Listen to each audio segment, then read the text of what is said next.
अस्सलामुअलैकुम, आप देख रहे हैं दुनिया न्यूज HD। मैं हूं आपके साथ फाइक महमूद और मैं हूं आपके साथ महरीन फातिमा। ईवान सदर में सदर मुमलिकत आरिफ अलवी और चीफ इलेक्शन कमिश्नर की सरबराही में वफ्द की मुलाकात जारी है, जिसमें आम इंतखाबात की हतमी तारीख से मुतल्लिक मुशावरत की जा रही है। अहम मुशावरती मुलाकात में सुप्रीम कोर्ट की हिदायत पर अटॉर्नी जनरल भी शरीक हैं। इसी पर मजीद बात करेंगे दुनिया न्यूज के नुमाइंदे। हमारे साथ वकार सैयद मौजूद है। वकार, आगाह कीजिएगा, मुलाकात अभी भी जारी है, कौन सी अहम मुशावरत हो रही है और कितनी देर में कुछ एलामिया आ जाएगा? जी बिल्कुल, मैं आपको अपडेट करता चलूं कि मुलाकात जो है वो अब से कुछ देर कबल जो है वो ख़त्म हो गई है। तकरीबन सवा घंटा ये मुलाकात जारी रही है और अब से कुछ ही देर कबल जो चीफ इलेक्शन कमिश्नर हैं वो यहाँ से वापस जो है वो रवाना हो चुके हैं। ईवान सदर से तकरीबन कोई 5:10 पर जो है वो सदर मुमलिकत और इसके अलावा चीफ इलेक्शन कमिश्नर उनके हमरा 3 मेंबरान जो है वो इब्तदाई तौर पर पहुँचे थे, जबकि जो ज़राए हैं वो ये बता रहे हैं कि जो निसार दुरानी जो सीनियर मेंबर हैं इलेक्शन कमीशन के, वो थोड़े वक्फे के बाद यहाँ पर पहुंचे थे। ये मुशावरत जारी रही और इस सारी मुशावरत में जो अटार्नी जनरल हैं जो मंसूर अवान, वो भी इस मुशावरत में जो है वो शरीक रहे। जबकि मुशावरती अमल के हवाले से जो ज़राए हैं वो ये बता रहे हैं कि सदर मुमलिकत की जानिब से इलेक्शन कमीशन से 54 रोज़ के बाद, यानी जो जनवरी का आखिरी हफ्ता बनता है, उसमें इंतखाबात कराने पर जो है वो इसरार किया गया है, उसमें तारीख देने पर इसरार किया गया है। ताम इलेक्शन कमीशन की जानिब से जो टेक्निकल इश्यूज है उस पर ब्रीफ किया गया है कि सदर मुमलिकत को बताया गया है कि 11 फरवरी के अलावा जो है वो 4 फरवरी की तारीख ऐसी है जिसमें इलेक्शन कमीशन भरपूर तैयारी के साथ जो है वो आम इंतखाबात के इनेकाद को मुमकिन करा सकेगा, क्योंकि इससे मुतल्लिक कुछ मुश्किलात भी हैं। जैसे कि जनवरी के आखिरी हफ्ते में जो खैबर पख्तूनख्वा के इलाके हैं, पंजाब के कुछ इलाके ऐसे हैं जहाँ पर या तो बर्फबारी होगी या शदीद धुंध का माहौल होगा, तो उसमें आम इंतखाबात के लिए जो टर्न आउट है वो कम होगा, जिससे इंतखाबात की जो शफाफियत है और इसके अलावा जो उसके जो टर्न आउट है, यानी ज़्यादा से ज़्यादा जो वोटर्स को बाहर निकालने का जो रुझान है उसमें कमी देखी जाएगी।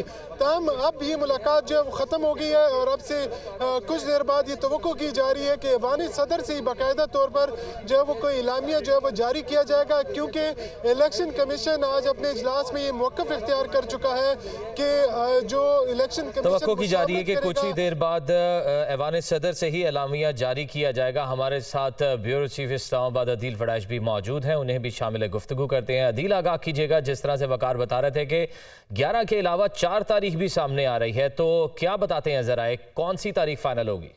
अच्छा, देखिए, ये तीनों तारीखें जिनके बारे में मीडिया में बात हो रही है कि 28 जनवरी, 4 फरवरी या 11 फरवरी, ये वो 3 तारीखें जो किसी न किसी सूरत सामने आ सकती है।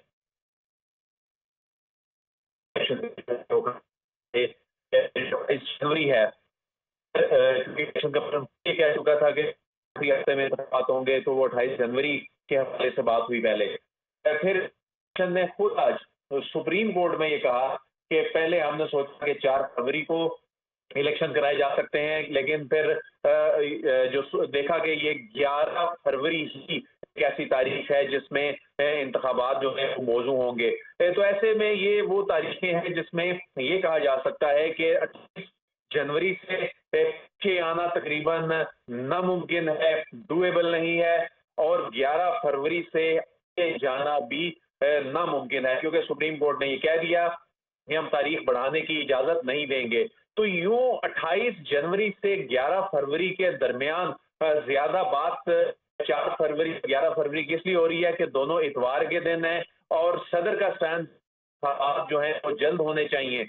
लेकिन इलेक्शन कमीशन ऑफ पाकिस्तान ने जराये के मुताबिक फरवरी के हवाले से ही ज्यादा इलेक्शन रहा है कि ये वो तारीख है जिस पे इंतखाबी तैयारियां जो हैं वो बेहतर अंदाज में करने के बाद इंतखाबात हो सकेंगे।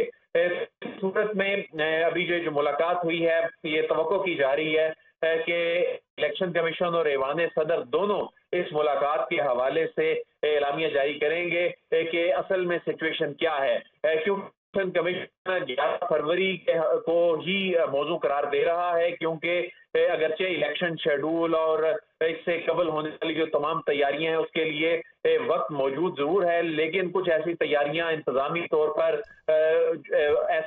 उसके लिए वक्त दरकार है। जो इलेक्शन कमीशन ऑफ पाकिस्तान चाहता है कि वो 11 फरवरी को ही अगर इंतखाबात होते हैं तो वो बेहतर अंदाज में तैयारियां हो सकती हैं।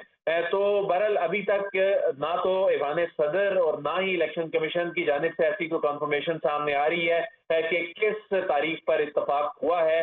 बहरहाल ये है तो मुशावरत, लेकिन इसमें इत्तफाक राय होना है तो ही मामला हल होना है, क्योंकि ये मीनिंगफुल कंसल्टेशन होगी तो उसके बाद तहरीरी तौर पर सुप्रीम कोर्ट को कल ये बताया जा सकेगा कि इस तारीख पर इत्तफाक हुआ है और ये तारीख जो है इलेक्शन कमीशन ऑफ पाकिस्तान ने सदर से मुशावरत के बाद अनाउंस करनी है। लेकिन सुप्रीम कोर्ट ये कह चुकी है कि आप वो तारीख लेके हमारे पास आएंगे और उसके बाद हतमी अनाउंसमेंट वही होगी जो सुप्रीम कोर्ट ऑफ पाकिस्तान जो है वो अनाउंस करेगी। चीफ इलेक्शन कमिश्नर जो है वो टीम के साथ अपने पाकिस्तान पहुंच गए हैं और उसके बाद आप इलेक्शन कमीशन में एक और गैर रस्मी नशिस्त जो है वो हो सकती है कि जो अभी कंसेंसस अगर डेवलप हुआ है तो उसके बाद किस अंदाज में इसको अनाउंस करना है, कल सुप्रीम कोर्ट में इसको सबमिट करना है या उससे पहले ये अनाउंसमेंट करनी है कि तो क्या ये कल सुप्रीम कोर्ट में ही होगा, या जिस तरह से आप कह रहे थे कि जो है वो ऐवान सदर से अलहदा और इलेक्शन कमीशन की जानिब से अलहदा अभी एलामिया जारी कर दिया जाएगा, उसके अंदर तो टेंटेटिव एक ही डेट सामने आएगी ना, चाहे वो 11 फरवरी हो, 4 फरवरी हो या 28 जनवरी?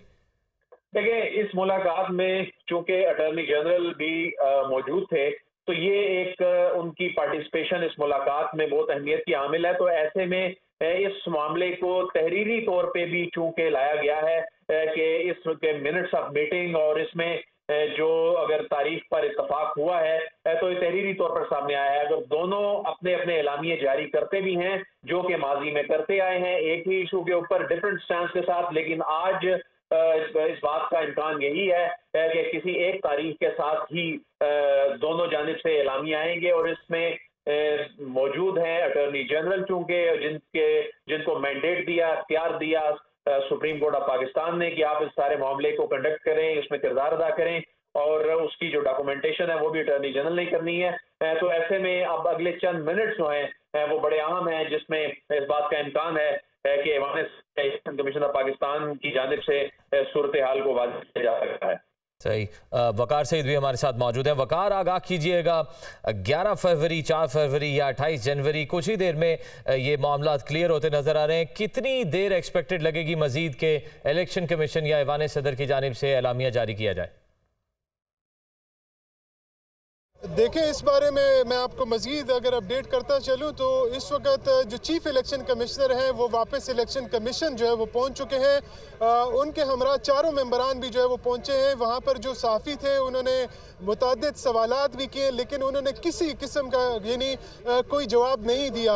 जबकि हमारे ज़रा ये भी कह रहे हैं कि इस वक्त चीफ इलेक्शन कमिश्नर के ज़ेर सदारत एक मुशावरती इजलास भी जो है वो गैर रस्मी शुरू हो चुका है, जिसमें सदर मुमलिकत से जो मुशावरत हुई है इससे मुतल्लिक ये भी उम्मीद जाहिर की जा रही है कि कोई एलामिया जो है वो मुतवक्के है। ताहम जो सबसे इम्पॉर्टेंट चीज़ है वो ये है कि इस वक्त इलेक्शन कमीशन एक रिपोर्ट जो है वो कंपाइल करने जा रहा है, जिस पर बाकायदा तौर पर जो चीफ इलेक्शन कमिश्नर के दस्तखत भी होंगे, जो कल सुबह ही जो है वो सुप्रीम कोर्ट ऑफ पाकिस्तान में जो है वो जमा करा दिया जाएगा। और उसके बाद कल जो तवक्को की जा रही है, जैसे कि सुप्रीम कोर्ट के वाज़ेह अहकामात है, उसके बाद कल ही जो है वो आम इंतखाबात की जो हतमी तारीख होगी, जिसमें सदर मुमलिकत की मुशावरत, इलेक्शन कमीशन की मुशावरत और सुप्रीम कोर्ट ऑफ पाकिस्तान इसमें इन्वॉल्व होगा। बाकायदा तौर पर एक तारीख जो है वो सामने आएगी। ताहम अगर अभी की बात करें तो ज़राए जो ये बता रहे हैं कि सदर मुमलिकत की जानिब से बार बार इस बात पर इसरार किया जाता रहा कि जनवरी के आखिरी हफ्ते में जो है वो आम इंतखाबात के लिए पोलिंग डे का तकर्रुर किया जाए, क्योंकि इलेक्शन एक्ट के मुताबिक किसी भी हल्के में इंतखाब के इनेकाद के लिए कम अज़ कम 48 और ज़्यादा से ज़्यादा 54 रोज़ का दौरानिया जो है वो दरकार होता है। जैसा कि इलेक्शन कमीशन अपनी जो हल्का बंदियाँ हैं उसकी हतमी इशात जो है वो 30 नवंबर को कर देगा। उसके बाद अगर देखा जाए तो इंतखाबात का इनेकाद जो है वो जनवरी के आखिरी हफ्ते में मुमकिन है। ताहम हमारे जो ज़राए हैं वो ये भी बता रहे हैं कि इलेक्शन कमीशन की जानिब से सदर ममलिकत को ब्रीफिंग दी गई है और बताया गया कि हमारी तैयारियाँ तो मुकम्मल है। ताहम कुछ जो मौसमियाती तब्दीलियाँ हैं और जो कुछ इलाके ऐसे हैं जिसमें ज़्यादातर जो है वो खैबर पख्तूनख्वा के इलाके हैं कि वहाँ पर बर्फ़बारी होगी, वहाँ पर जो है वो ठंड होगी, जिसकी वजह से जो टर्न आउट है वो जो है वो ज़्यादा मुतासिर हो सकता है। जबकि पंजाब की सूरत हाल से मुतालिक भी आगाह किया गया कि वहाँ तमाम सूरत हाल से आगाह किया गया, ब्रीफिंग दी गई और जिस तरह से वकार सईद आप हमें बता रहे थे कि रिपोर्ट तैयार की जा रही है, उसके ऊपर दस्तखत किए जाएंगे, सुबह अदालत में भी पेश किया जाएगा। हमारे साथ अदील वड़ैच और वकार सईद मौजूद थे, तमाम तर तफसीलात से आगाह कर रहे थे। आप सबका बहुत शुक्रिया। निगरान वज़ीर-ए-आज़म अनवारुल हक काकड़ से क्रिकेट टीम के साबिक कप्तान शाहिद अफरीदी की मुलाकात हुई है। क्रिकेट की बेहतरी के लिए शाहिद अफरीदी अपना किरदार अदा करें। निगरान वज़ीर-ए-आज़म का chairman PCB management committee Zaka Ashraf से भी राब्ता हुआ है। क्रिकेट की बेहतरी में सीनियर खिलाड़ियों से मुशावरत की जाए। निगरान वज़ीर-ए-आज़म अनवारुल हक काकड़ की जानिब से ये हिदायत जारी की गई हैं। अहम मुलाकात हुई है साबिक कप्तान शाहिद अफरीदी से। क्रिकेट की बेहतरी के लिए शाहिद अफरीदी को अपना किरदार अदा करना चाहिए और मजीद भी उनकी जानिब से कहा गया है और PCB management committee Zaka Ashraf से भी राब्ता हुआ है। बात करेंगे निहत्थे फ़लस्तीनियों पर इस्राएली फ़ौज की बर्बरियत जारी है। स्कूल्स, हस्पताल, पनागाहें, एम्बुलेंसेस कुछ भी महफूज नहीं रहा। गजा तबाही का मंजर पेश करने लगा, हर तरफ तबाही ही तबाही है। ह्यूमन राइट्स वॉच ने भी गजा में ममनुआ हथियार और बमों के इस्तेमाल की तस्दीक की है। सियोनी फोर्सेस के हमलों में शहीद होने वाले अफराद की तादाद 9061 हो गई है। शहीदों में 3760 बच्चे और 2326 खवातीन भी शामिल हैं। सियोनी फोर्सेस ने जंगी असूलों की धज्जियां उड़ा दी हैं। अल-कुद्स अस्पताल के अतराफ में भी बमबारी की गई है। गजा में तबाह होने वाले मकानात की तादाद 2.25 लाख हो गई।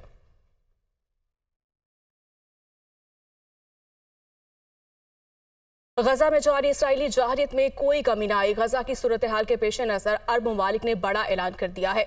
सऊदी अरब के बादशाह और वली अहद ने बड़ी इमदाद का ऐलान कर दिया, जबकि मुत्तहिदा अरब इमारात के सदर शेख मोहम्मद बिन जैद का फ़लस्तीनी ज़ख्मी बच्चों का इलाज यूएई में करवाने का ऐलान किया गया है। अरब मीडिया के मुताबिक खादिम हरिमैन शरीफैन शाह सलमान बिन अब्दुल अजीज़ ने फ़लस्तीन के लिए 30 मिलियन रियाल अतिया कर दिए।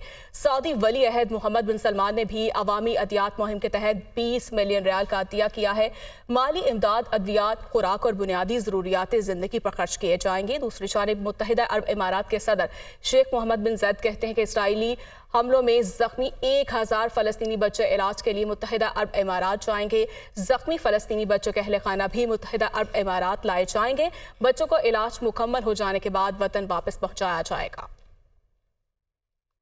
इसराइल हमास जंग को रोककर यरगमालियों को रिहा करवाया जाए। अमरीकी सदर जो बाइडन का इसराइल को मशवरा, कहते हैं जंग में वक्फे की ज़रूरत है। जबकि अमरीकी सदर जो बाइडन को हमास के क़ैद में यरगमाल बने अमरीकी और इसराइलियों का गम सताने लगा है। जो बाइडन गजा में होने वाले मजालिम पर खामोश, कहते हैं इस वक्त सूरत हाल बहुत संजीदा है। अमेरिका, इसराइल और मुस्लिम ममालिक जंग के हवाले से पेचीदगी का शिकार है। मेरे ख्याल से हमें जंग में वक्फे की ज़रूरत है। यरगमालियों की रिहाई हमारा बुनियादी मकसद होना चाहिए।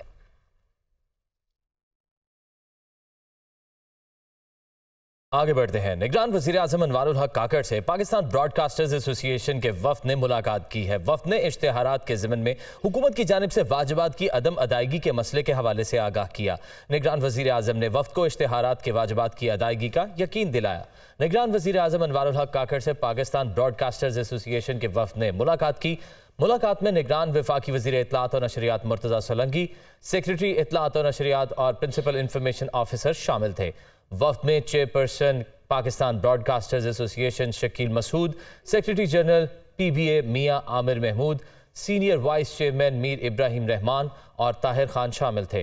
निगरान वज़ीर-ए-आज़म ने वफ़द को इश्तिहारात के वाजिबात की अदायगी का यकीन दिलाया और वज़ारत इत्तलात और नशरियात को इस मसले को जल्द अज जल्द हल करने की हिदायत की। निगरान वज़ीर-ए-आज़म ने कहा कि हुकूमत और ज़राए इब्लाग के मौसर और मरबूत राब्ते से अवाम हुकूमती पॉलिसियों और इक़दामात से बाखबर रह सकते हैं। पाकिस्तान स्टॉक एक्सचेंज में तेजी का रुझान रहा। दूसरी जानिब डॉलर की कदर में भी मुसलसल इजाफा हो रहा है। इंटरबैंक में डॉलर मुसलसल 11वें सेशन में महंगा हुआ। ये रिपोर्ट देखिए।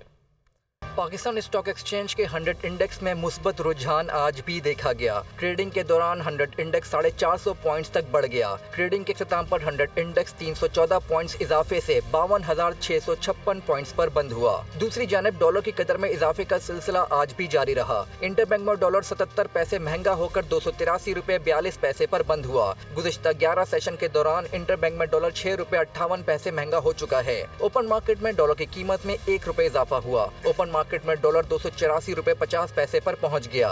सोना आज महंगा हो गया। फी तोला सोना 1500 रुपए महंगा होकर 2,13,300 रुपए का हो गया। न्यूज़ स्टूडियो से इतना।